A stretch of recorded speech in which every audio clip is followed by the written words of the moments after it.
Mic उठा लो, इन लोगों के पास माइक चाहिए तो महाराज जी के पास जो माइक है वो खोल लिया।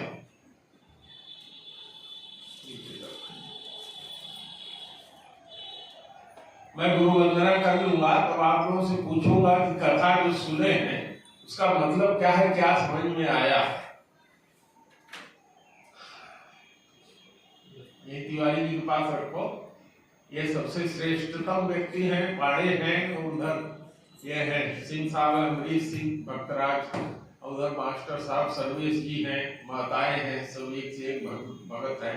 जो भगत है वो यहाँ आया है, जो भक्त नहीं है वो नहीं आ पाया, न उसको राम की कथा मिलती है। तो शुरुआत करते हैं, आ जाओ भाई, इसको शुरू हो जाए। चालू है, चलो ठीक है, कोई बात नहीं। गुरुर्ब्रह्मा गुरुर्विष्णु गुरुर्देवो महेश्वर, गुरुः साक्षात् परब्रह्म, तस्मै श्री गुरुवे नमः। अखंड मंडलाकारं व्याप्तं येन चराचरं, तत्पदं दर्शितं येन तस्मै श्री गुरुवे नमः। अज्ञानतिमिरान्धस्य ज्ञानाञ्जनशलाकया चक्षुरुन्मीलितं येन तस्मै श्री गुरुवे नमः।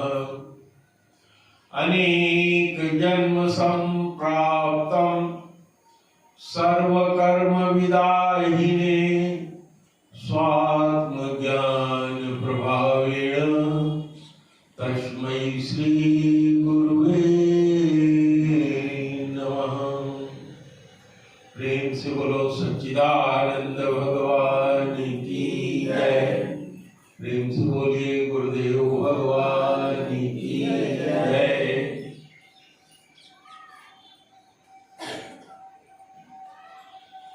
प्रिय भक्तगण, मैंने अपने जीवन के 69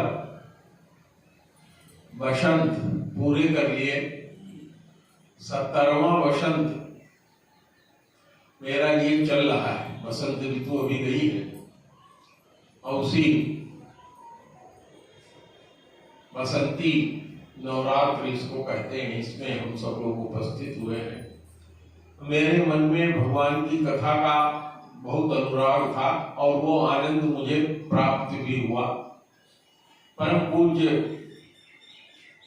दिव्यानंद जी महाराज जो कथा मंच पर आसीन थे, उन्होंने इतनी सुंदर और दिव्य ढंग से कथा सुनाई है कि इनको जो मानस मयंक की उपाधि मिली है वो बिल्कुल सच्ची है।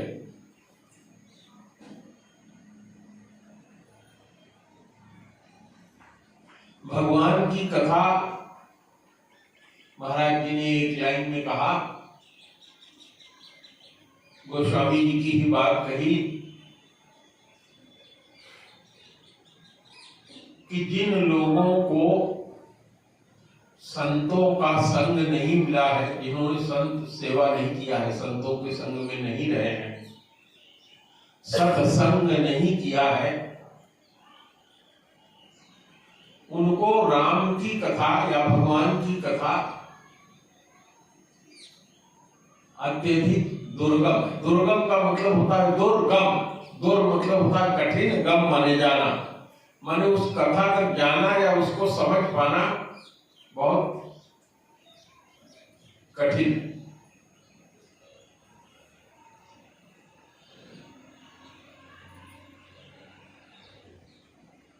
अभी जितनी सुंदर अमृत वर्षा हो रही थी, मैं तो अपना सब कुछ भूल करके उसी कथा रस को पान कर रहा था और मेरा मन बार बार सुनने के बाद भी, इस कथा को बार बार सुनने के बाद भी इसमें तृप्ति नहीं होती।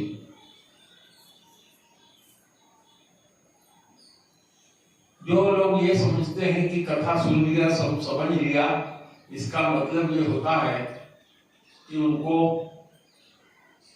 कुछ नहीं पता, कुछ उनके पास नहीं है। जबरदस्ती कह रहे हैं कि मैंने सुन लिया।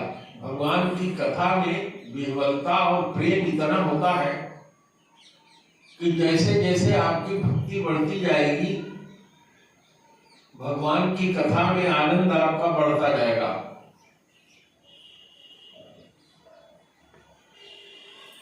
आज जो मैं कथा कहना चाहता हूं आप लोगों से, कथा का मतलब जो कहा जाए,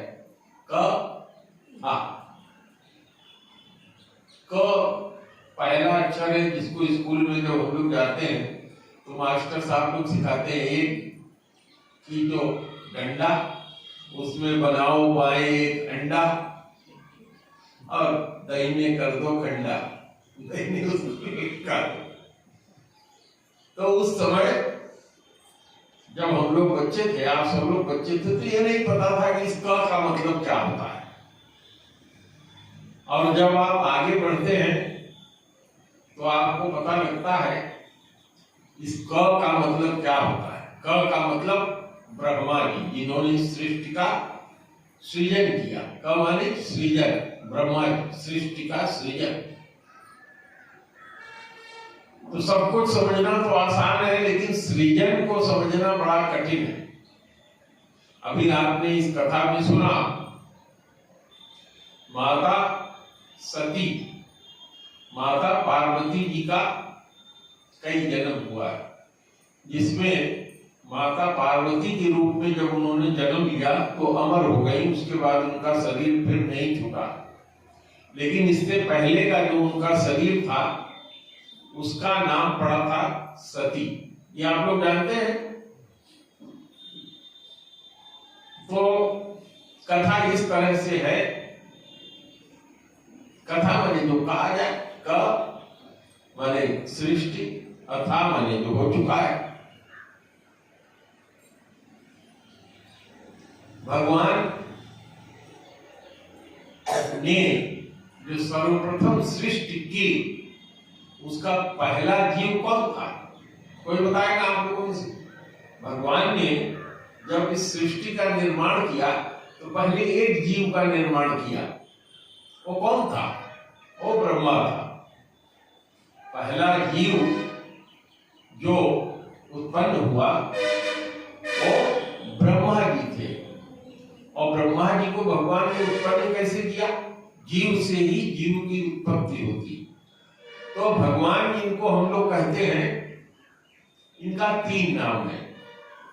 जब ये अप्रकट रहते हैं, यानी जिनको देखा नहीं जा सकता, जिनको सुना नहीं जा सकता, जिनके बारे में कहा नहीं जा सकता, भगवान का जब वह स्वरूप होता है तो उसको कहते हैं निर्गुण निर्विकार ब्रह्म स्वरूप। बात समझ में आ रही है? उसको कहते हैं ब्रह्म।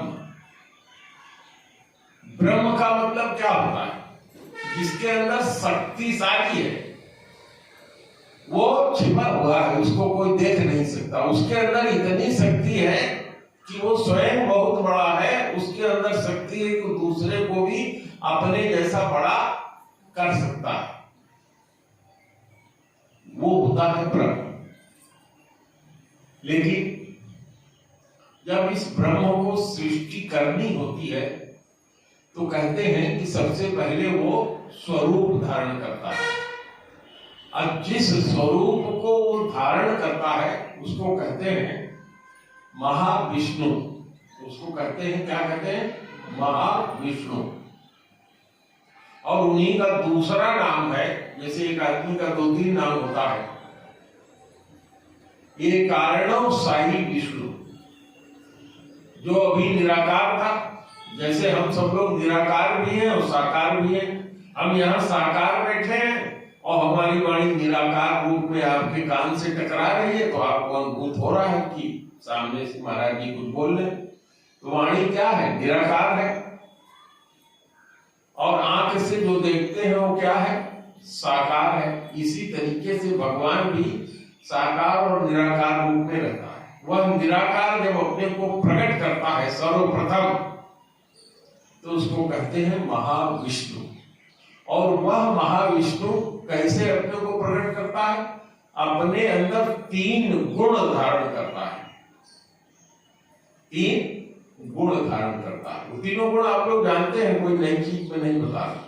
एक होता है सत्य, सतोगुण, सतोगुण सत्य। दूसरा कहते हैं रजोगुण, और तीसरा कहते हैं तमोगुण। 24 घंटे में हर जीव के ऊपर ये तीनों चीजें गुजरती हैं, और 24 घंटे में तीनों स्टेज आती है। अभी जैसे रात्रि आएगी, तम माने अंधेरा, अंधेरा हो जाएगा, शरीर हम लोगों का थकान महसूस करेगा। भोजन करने के बाद क्या इच्छा होगी? विश्राम करने की। और उस तम में क्या होता है? जब विश्राम में हम चले जाते हैं तो किसी को होश रहता है कि हम कहां सोए हैं। हमारे पास जो बहुत बीमार लड़का मेरा पड़ा हुआ है, जिसकी तबीयतदारी के लिए हम उसको अपने पास लेके लेटे हैं, उसका भी होश नहीं रहता जब नींद लग जाती है। कुछ अपना भी होश नहीं रहता कि हम कहाँ हैं। किसी को रहता है होश? सोए में आप कब सो जाते हो आप जानते हो? एकाएक सो जाते हो। हर आदमी के साथ यही स्थिति है। आप चाहोगे हम सो जाए, नहीं सो पाओगे, बैठे ऐसे लेटे रहोगे, एकाएक आपको पता नहीं लगेगा, आप सो जाओ। तो जो वही स्थिति आती है जिसमें आप बिल्कुल खत्म हो जाते हैं, कुछ होश नहीं रहता, अंधेरा हो जाता है। अंधेरा ही तो कहेंगे उसको, कोई होश नहीं। आपके अंदर चैतन्यता है लेकिन होश नहीं है, कहां पड़े हैं क्या है। तो वह है तम गुण। तम माने अंधेरे का गुण। अगर वो तमोगुण ना हो तो क्या होगा? अगर कोई दिन रात जागता रहे तो क्या हो जाएगा? आज सवेरे हम लोग टहलने जा रहे थे आप वाली सड़क पे, तो एक आदमी किनारे पड़ा हुआ था। ये माता जी लोग हमारे साथ थी, 2 लोग, बाकी लोग तो चले गए। एक पागल व्यक्ति है, वो सड़क के किनारे इस तरह से गिरा था, पड़ा था जैसे किसी ने कहा दारू पी के गिरा है। मैंने कहा दारू पी के नहीं गिरा है, इसका दिमाग जो है तमोगुण में चला गया है। कहाँ का रहने वाला है पता नहीं, फटा चितरा पहना है। ऐसे हम लोग जब टार्च जलाए तो उठ के बैठ गया, देखा उसकी दाढ़ी विकराल बड़ी हुई, फिर वो वहीं पे सो गया, लेट गया। तो वह अवस्था होती है तमोगुण। तमोगुण भी हमारे लिए जरूरी है, क्योंकि जब हम रात को सोते हैं तो सवेरे क्या हो जाते हैं? सुबह जब उठते हैं तो मन क्या होता है? खिल जाता है, खिल जाता है। अगर आप सोए नहीं और सवेरे उठेंगे तो उठते ही पत्नी पति से कहेंगे हमसे बात न करो, आज सारी रात हमको नींद नहीं आई है, तबीयत ठीक नहीं। और पति पत्नी से कहेंगे भैया जो करता हो तो खोपड़ी का खाओ। लेकिन अगर आप सो जाते हैं रात को आराम से तो सवेरे उठते हैं तो मन क्या होता है? बहुत प्रसन्न लगता है। तो सवेरे के समय सत्व का गुण, सतोगुण हावी रहता है। जब आप सो जाते हैं, पहले रजोगुण ने आपके अंदर प्रवेश किया दिन में इस समय, और रात को तमोगुण में आप गए, सो गए आप, और सवेरे बिल्कुल फ्रेश हो गए। उस समय आपके अंदर अच्छे अच्छे विचार आते हैं। जिसके लिए रात को बहुत गुस्सा हुए थे, सवेरे जब उठते हैं तो उसके ऊपर भी मन प्रसन्न हो जाता। आप जाने दो, रात गई बात गई, कल जो हुआ खत्म हो गया, जाने होता है। तो सुबह होता है सतोगुण। दिन में हम लोग नाना प्रकार के कार्य करते हैं। कार्य करने की जो शक्ति है वो क्या है? रजोगुण है। और रात में जब हम सोते हैं तो क्या हो जाता है? तमोगुण। तो भगवान महाविष्णु ने जो अपने को प्रकट किया कि ये 3 गुण अपने अंदर उन्होंने क्या कर लिया? धारण कर लिया। ये 3 गुण अपने अंदर धारण करके अपना शरीर प्रकट कर दिया। अब देखिए भगवान विष्णु, महाविष्णु जी कैसे दिखाए जाते हैं? शेषनाग की सैया। शेषनाग माने मृत्यु नाग। फूल से रस्सी दिखाई पड़ जाए अंधेरे में तो भागता है। अरे बाप रे, मृत्यु सामने टार्च लगा के देखते हैं रस्सी, बर्फ खत्म हो जाता है। तो मृत्यु क्या है? तमोगुण। और उस पर लेटे हुए कौन है? सतोगुणी विष्णु जी महाराज। और रजोगुणी उनकी पत्नी क्या कर रही है, बैठ के पैर दबा रही है। तो 3 गुण धारण करके वो प्रकट होते हैं। शरीर धारण किया, शेषनाग की सैया पे लेटे हुए हैं। शेषनाग भी भगवान विष्णु ही है, वो लक्ष्मी जी भी भगवान विष्णु ही है। अपने को उन्होंने 3 गुणों के रूप में प्रकट किया, लीला करने के लिए, संचालन करने। अब ये महाविष्णु जी लेटे थे, उनकी अंदर बहुत शक्ति है, ब्रह्म वही है जो की शक्ति है। उन्होंने कहा सृष्टि करनी चाहिए, अपने नाभि से कमल निकाल दिया। हम लोग तो सोच सकते हैं कि कमल का पहले बीज लाएंगे, तालाब में डालेंगे, है पानी आएगा तो जमेगा, तब उसके ऊपर कमल खिलेगा। लेकिन जिसको ब्रह्म कहते हैं उसके अंदर सारी शक्ति है, क्योंकि सारे बीज सब कुछ उसी ने पैदा किया। तो उसने कमल खिला दिया अपने नाभि से, और जो जल था उसके ऊपर कमल जाके खिल गया और पहला जीव उसके ऊपर उत्पन्न हो गया, उनकी इच्छा से। ब्रह्मा प्रथम जीव। तो जब ब्रह्मा जी उत्पन्न हो गए तो अब उनके समझ में नहीं आ रहा था, जहां देखे वहां पानी ही पानी, कुछ समझ में आ नहीं रहा था। बहुत जोर लगाया, अपने को नहीं समझ पाए, कुछ भी समझ में नहीं आया। अंत में जब उन्होंने चारों तरफ दाहिने देखा, बाएं देखा, नीचे देखा, ऊपर देखा, और फिर जब उनके अंदर इच्छा हुई कि हम सब जगह एक साथ देख ले, तो 5 सिर हो गए उनके। एक सामने देखने के लिए, पीछे देखने के लिए, दाहिने देखने के लिए, बाएं देखने के लिए, ऊपर देखने के लिए, पांचों तरफ एक साथ देख ले रहे थे वो।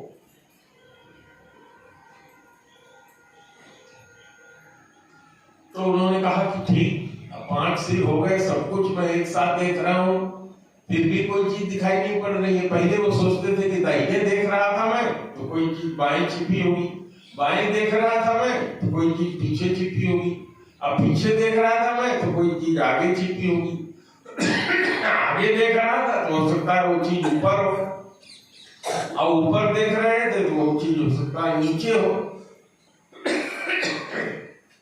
जब 5 सिर हो गए, कहीं कुछ दिखाई नहीं पड़ा, तो उनके मन में ये आया कि जिस कमल पे मैं बैठा हूं इसी के भीतर घुस पाऊं, ये कहां से निकल के आया है, वहां चल के देखता हूं, कुछ पता लगेगा। उसके अंदर जाते रहे, 1000 वर्ष तक चलते गए। उसके अंदर कमल का जो तंतु होता है, जिसने कमल का पेड़ देखा होगा, उसके अंदर छेद होता है, डंडी ऐसी होती है, इसे मैं दिखा रहा हूं, ये पूरा छेद होता है। इस तरह से चलते गए, लेकिन कहीं उनको अंत नहीं मिला। थक गए, फिर ऊपर आ गए, फिर आगे बैठ गए। अब अपने मन में सोचने लगे, भगवान ने तो उनको बुद्धि दिया ही था, ब्रह्म ने, अभी उनका नाम ब्रह्म था, अब वो भगवान के रूप में प्रकट हुए, अब उनका नाम क्या हो गया? जब महाविष्णु के रूप में प्रकट हुए तो क्या हो गए? परमेश्वर। क्या हो गए? परमात्मा, परमेश्वर। और यही परमेश्वर जब हम लोगों को ज्ञान देने के लिए राम के रूप में, कृष्ण के रूप में, बुद्ध के रूप में, नरसिंह के रूप में, कछुआ के रूप में, मछली के रूप में प्रकट होता है, तो ये कौन प्रकट होता है? वही महाविष्णु ज्ञान देने के लिए, विभिन्न ज्ञान देने के लिए नाना प्रकार का अवतार धारण करके हम लोगों को ज्ञान देने के लिए प्रकट होते हैं। तो उसको क्या कहा जाता है? उनका लीला अवतार। अब ये जो तीसरा वाला हुआ, इसको क्या कहते हैं? जो सगुण रूप में दिखाई पड़ता है, इसको क्या कहते हैं? भगवान। बात समझ में आई? जो निर्गुण है, निराकार है, अलग है, निरंजन है, आंख से दिखाई, निरंजन माने जो आंख से नहीं दिखे, अलग जिसको देख न पाओ, तो निर्गुण निराकार वो महाविष्णु के रूप में प्रकट हुआ। और महाविष्णु ने अपना आगे विस्तार किया, जो राम रूप में, कृष्ण रूप में, नाना रूप में प्रकट हुए, वो क्या कहलाए? भगवान। तो ये 3 नाम उन्हीं का है। तत्व एक ही है, वही ब्रह्म है, वही परमात्मा है और वही भगवान है। जो ब्रह्म की उपासना करते हैं निर्गुण निराकार की, जैसे कबीर साहब और बहुत से लोग हैं, आते हैं आपके दरवाजे मांगने वाले, कहते हैं अलख निरंजन, कहते हैं बहुत से, तो निर्गुण को मानने वाले हैं वो, और नहीं मानते कोई भगवान है, कोई विष्णु है, वो अलख को ही मानते हैं। अलख फल फलक देख दुनिया की झलक, ठीक।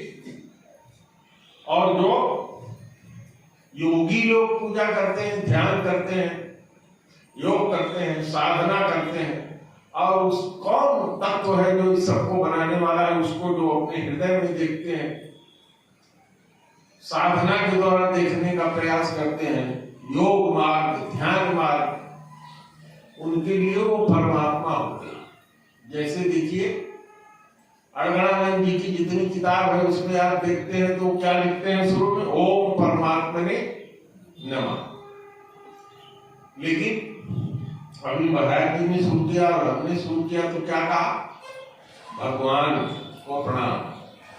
तो हम लोग उनके सगुण रूप के उपासक।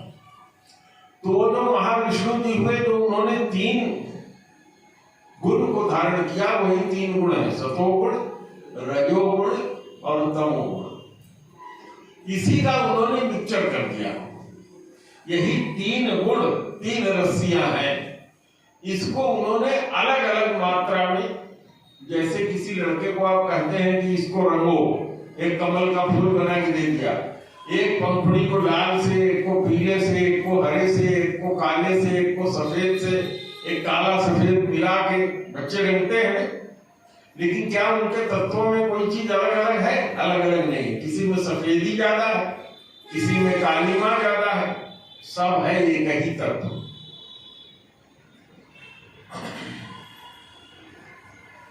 तो इसी तरह से भगवान ने अलग अलग मिक्सचर मिला करके इस सृष्टि का निर्माण कर दिया। ये धरती भी उन्हीं ने बनाया, धरती भी वही है। धरती पे जितने पेड़ पौधे, पानी, अग्नि, वायु, जल, ये आकाश, सब में वही व्याप्त है। दिखाई नहीं पड़ रहे, लेकिन शक्ति उन्हीं की है। और हमारे अंदर भी शक्ति उन्हीं की है। उन्हीं के शक्ति देने से हम मनुष्य हैं। मनुष्य सबसे उन्नत प्राणी है, सब चीजों के बारे में समझता है, क्योंकि उसको विवेक है, उसको बुद्धि। और हम लोगों के अंदर एक चैतन्य तत्व है जिसको कहते हैं आत्मा। और जब ये आत्मा इस शरीर को छोड़ देती है, तुम्हारा जी ने जो कथा सुनाया, राम नाम सत्य है, तो इस शरीर को कहते हैं कि इसमें राम नाम ही बसा था, वही सत्य था, वो इसमें से निकल गया। सत्य बोलो दत्त है, सत्य बोलोगे तो गति हो जाएगी। क्या गति हो जाएगी? सदगति हो जाएगी। इसी को समझाने के लिए, भगवान को बताने के लिए, उनकी लीला को समझने के लिए, उनके गुणों को जानने के लिए हम मनुष्यों के लिए नाना प्रकार की कथाएं सृजित की गई। ठीक है, समझ में आ रहा? उसी में से गोस्वामी जी महाराज ने राम जी की कथा हम लोगों को रचित करके बनाया। और इस कथा को बनाने वाले कौन थे? भगवान शंकर। भगवान शंकर ने अपने दिमाग में कथा सोचा, उसको उन्होंने अपने शिष्य को सुनाया, उनके शिष्य ने किसी और को सुनाया, फिर उसको किसी और को सुनाया।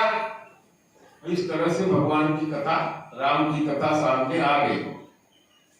लेकिन जो आनंद कथा सुनने में आता है, जैसे कथा महाराज जी मैं सुन रहा था, जितना आनंद से मगन था, वह आनंद हमको इस कथा कहने में नहीं आ रहा। आप लोगों को हो सकता है कुछ समझ में आ रहा हो, तो मैं तो कोई कथा नहीं कर रहा हूं, कुछ चीजें समझा रहा हूं।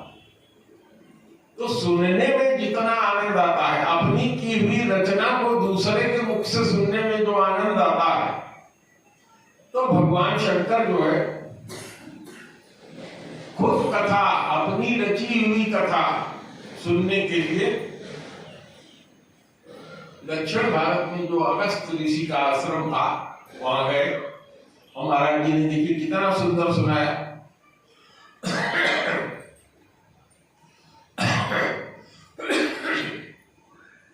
माता सती से नारद जी ने कहा कि आप जानती हैं कि भगवान शंकर आपके जो पति हैं, जो गले में मुंडों में माला पहने हुए हैं, यही तो महाराज जी ने सुनाया। और मुंड किसके हैं?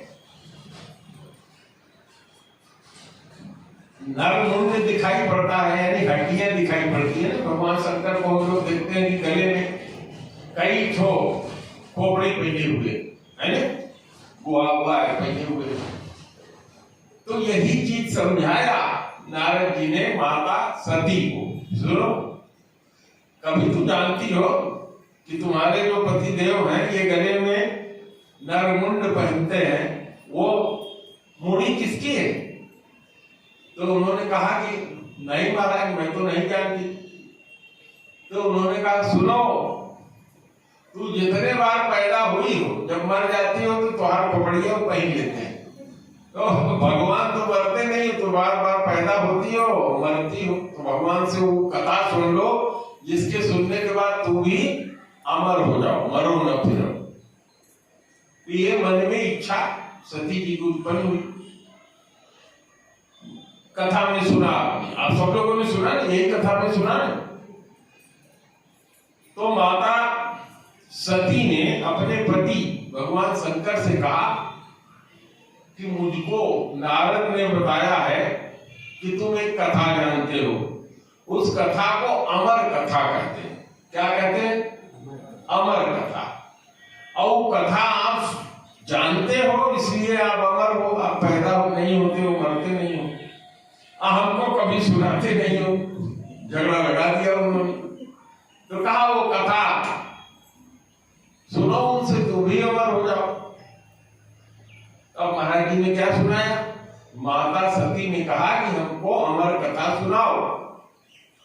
अब भगवान शंकर ने सोचा कि कथा सुनाने में उतना आनंद नहीं है जितना सुनने में है।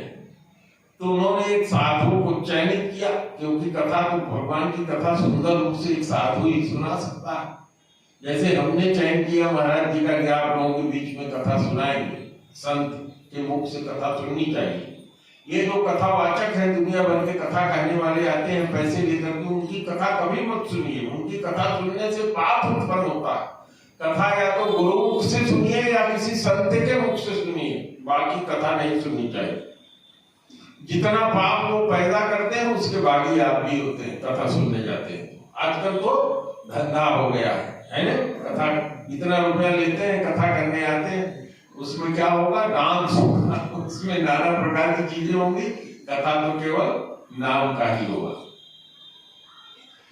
तो भगवान ने कहा कि ठीक है, तुम सुनना चाहती हो, तुम्हारे से प्रिय मेरा कोई है नहीं। पति के लिए पत्नी से प्रिय कोई होता नहीं। कहा चलो कथा तुमको सुनाते हैं, और चलो ये कथा तुमको हम ले चलते हैं बहुत बड़े संत के यहाँ। बहुत बड़े संत अगस्त्य जी, उनके आश्रम में जाते हैं। पार्वती जी उस समय सती रूप में, सती को लेके जाते हैं।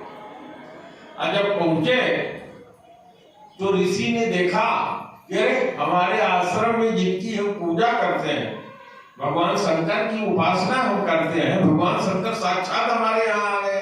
अब झट से गए, दंडवत किया अपनी पत्नी के साथ, ले आके बैठाया, पैर धुला, जलपान कराया, स्वागत पूछा, महाराज कैसे आना हुआ? तो भगवान शंकर ने कहा कि सुनो, हम भगवान की कथा सुनने आए हैं। और सती जी भी साथ थी। कहा कि सती देखो कथा सुनने आए हैं, अब मन से कथा सुनो। तो सती जी के मन में क्या आया? कथा हम इनसे कहे थे कि सुनाओ, ये तो मरते नहीं, अमर है, अब इनके मुख से सुनना चाह रहे थे। आई ले आए किसके यहाँ? एक ऐसे आदमी के यहाँ ले आए जिससे कथा सुनने आए हैं, वो उनकी आरती हमारी आरती कर रहा है। अब देखिए, आप लोग श्रोता हो, नीचे बैठे हो, मैं वक्ता हूं, ऊपर बैठा हूं। ठीक।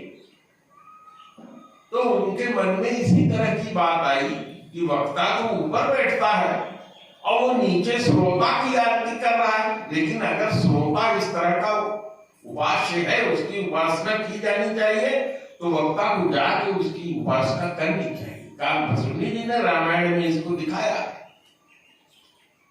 गरुड़ जी जो पक्षियों के राजा हैं, जब पहुंचते हैं और काकभस्मी जी भगवान की कथा करने जा रहे हैं, व्यास आसन पर विराजमान हो गए हैं, लेकिन जैसे उन्होंने देखा कि हम लोगों के राजा आ रहे हैं, तत्काल उन्होंने आसन छोड़ दिया, उनका स्वागत पूछी सुआसन दीना, स्वागत किया उनका। स्वागत पूछी माने महाराज ठंडा लेंगे, गर्म लेंगे, पहले पानी पिलाना चाहिए, पहले झट से पैर नहीं धुलना चाहिए। पता नहीं आदमी कौन कहां से आ रहा है, प्यासा है, भूखा है।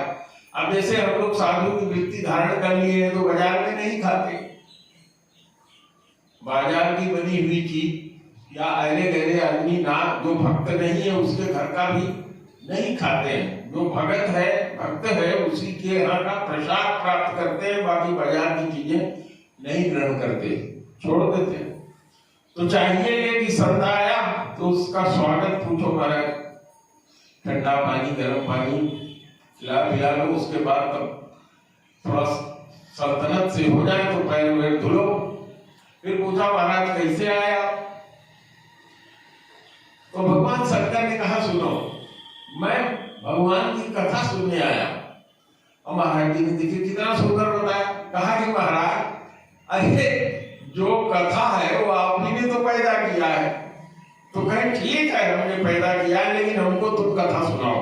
तुम्हारी कथा सुनाने की जो शैली है, जो तुम्हारे कथा सुनाने का तरीका है, जैसे महाराज जी के कथा सुनाने का तरीका देखिए कितना दिव्य है। दिव्यानंद उनका नाम ही है, दिव्य रूप से सुनाते हैं।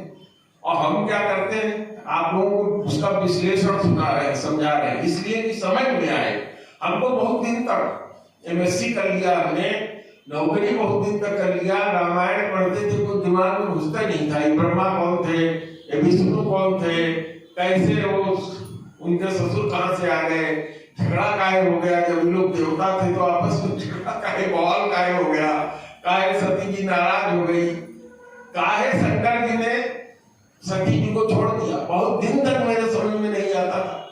अरे सती जी गई, सीता जी का रूप धारण कर लिया, तो मैं सुनता था कि भगवान शंकर ने मन में तय कर लिया कि अब इस सती शरीर को पत्नी के रूप में मैं नहीं रख सकता। तो बहुत दिन तक मेरे समझ में नहीं आया। आप लोग अगर इसको बचपन से समझते हैं तो बहुत विद्वान और बुद्धिमान है, मेरे तो समझ में नहीं आता था। बहुत दिन बाद मैं समझ पाया कि मामला क्या है। अब कितने आनंद की बात है। तो माता सती को कथा में कोई रुचि नहीं आई, गई थी अमर कथा सुनने। कितने आग्रह से अपने पति से कहा था कि अमर कथा सुना दो, पति देव वही कथा सुनवाने ले गए, लेकिन उस कथा में कोई रुचि नहीं है। उनको लगा बड़े छोटे का भाव। जब आप कथा में बैठेंगे और बड़ेपन और छोटेपन का भाव रहेगा, जब तक अपने अंदर से ये सब निकाल नहीं देंगे तब तक कुछ प्राप्ति नहीं होगी, तब तक उसका पान आपको नहीं होगा। कान से कथा सुनी जाती है, कान के रास्ते कथा जाती है और अंदर की सारी व्यथा को क्या कर देती है, दूर कर देती है।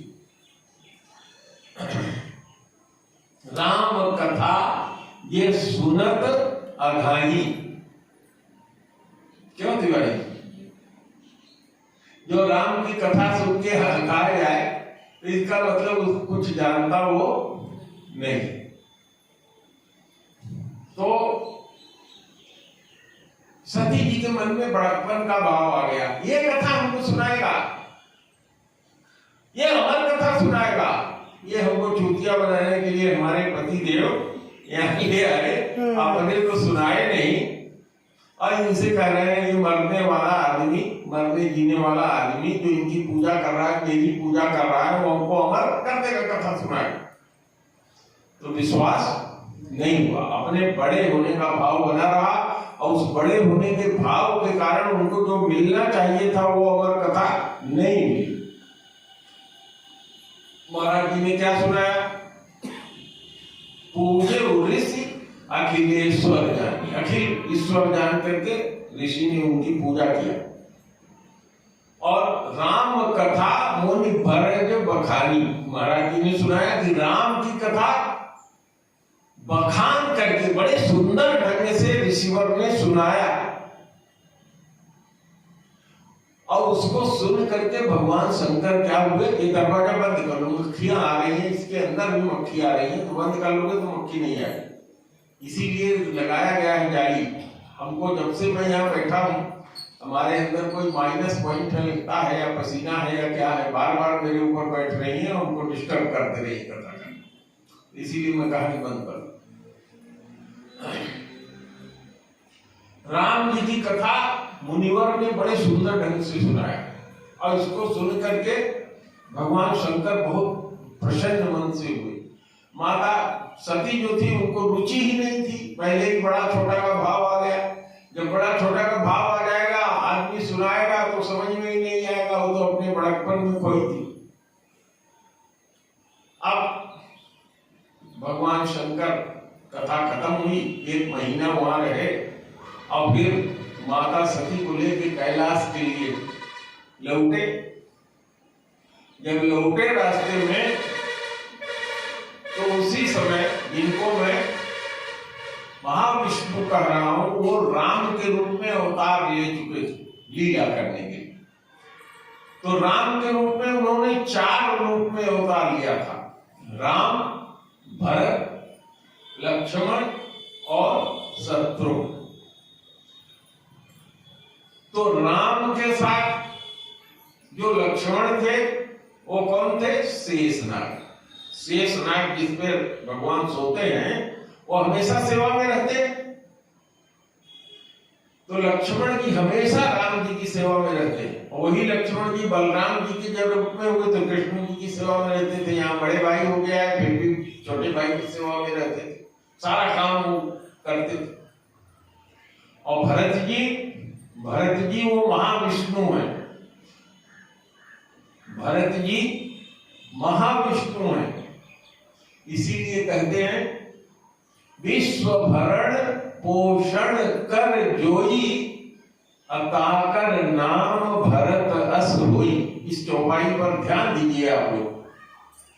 विश्व भरण, ये खाली नहीं कहा खाली हिंदुस्तान का भरण करे, पूरे ब्रह्मांड का जो भरण करे, सारे ब्रह्मांड का जो पालन करे। तो पालन करने वाला देवता कौन है, विष्णु जी तो है। तो भगवान परम ब्रह्म परमेश्वर जो है राम के रूप में आए। जिस शेषनाग पर सोए रहते हैं वो लक्ष्मण जी के रूप में आए,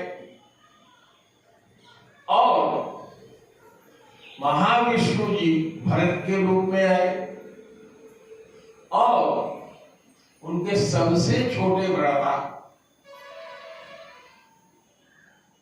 शत्रुघ्न जी, वो उनके जो आयुध हैं, जैसे सुदर्शन जी है, कमल है, और अपने हाथ में भगवान गदा धारण किए रहते हैं शक्ति का प्रतीक, वो उनके आयुध के रूप में, सेवक के रूप में शत्रुघ्न जी हुए। तो इस तरह से भगवान ने अवतार धारण किया। तो कथा बहुत सुंदर ढंग से उन्होंने वर्णन किया।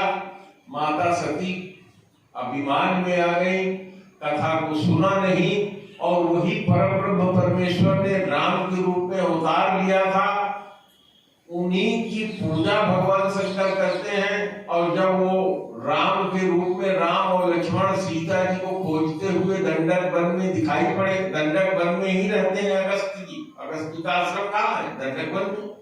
और वहां जब जैसे अगस्त जी के आश्रम से चले तो दंडक वन में राम लक्ष्मण सामने पड़ गए, सीता जी खो चुकी थी, और राम जी कह रहे थे, हाय सीते। एक पेड़ दिखाई पड़ता था, हे पेड़ महाराज, हमने सीता को कहीं देखे हो? कोई पक्षी जा रहा, पागलों जैसे कहते थे, हे मोर देवता, हमने सीता को देखे हो कहीं जाते हुए? कोई मृग मिल जाता था, उससे पूछते थे, हे खग मृग, हे मधुकर श्रेणी, तुम देखी सीता मृग ने। भगवान, हम लोग भी इतने पागल नहीं होते, जानते हैं कि बीबी 10 दिन के लिए मायके गई है तो संतोष किए रहते हैं कि 10 दिन बाद आएगी, इतना पागल नहीं होता है।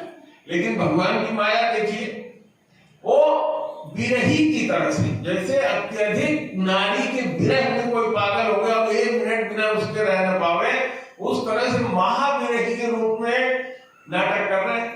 लीला इसी को कहते हैं नाटक।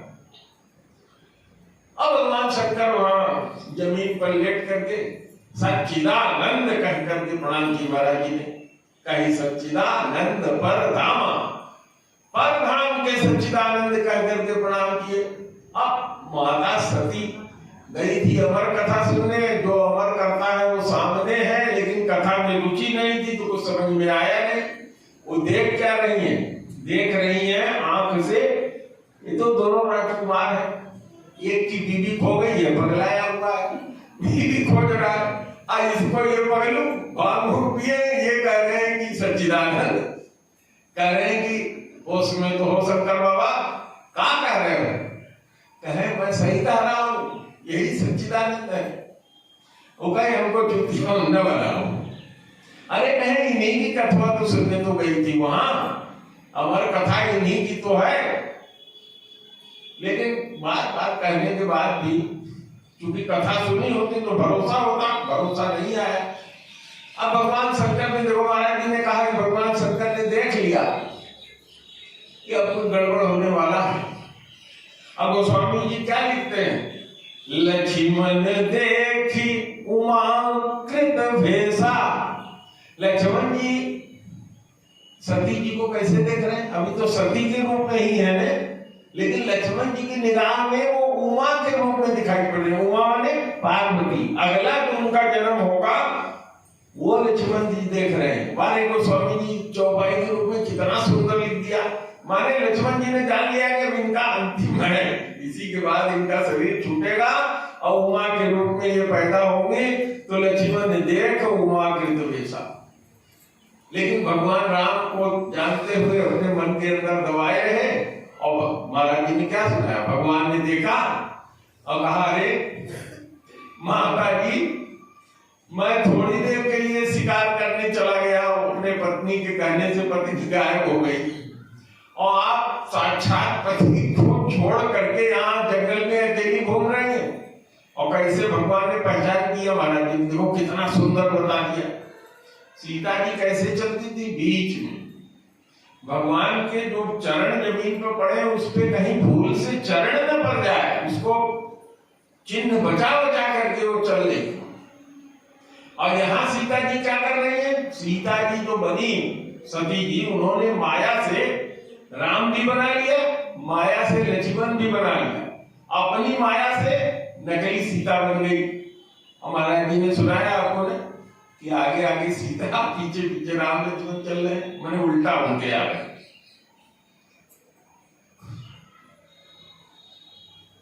लौट के आई वहां से, भगवान शंकर ने पूछा, सती, हाँ महाराज, कहे परीक्षा लिया तुमने? कहे कुछ न